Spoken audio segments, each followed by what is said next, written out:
Question number 35.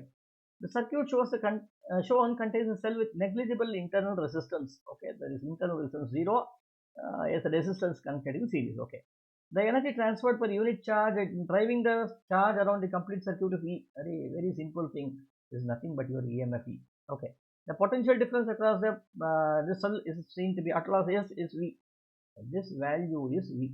This value is V. Okay, the cell is then replaced with a different cell of the same e.m.f. Okay, and there are significant internal resistance. Now you are going to put one more circuit over here, which is like this and like this, and there is an internal resistance over here.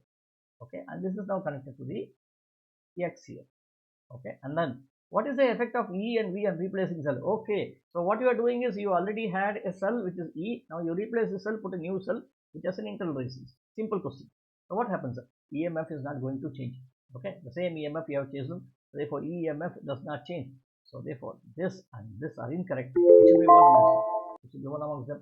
Next is what happens to the value of V? What is V here? This V is here. This is the voltage up across this. Okay.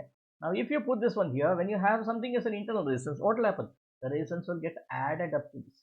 When it gets added up to this, what will happen? The current will definitely reduce because the resistance of the circuit is increasing, right?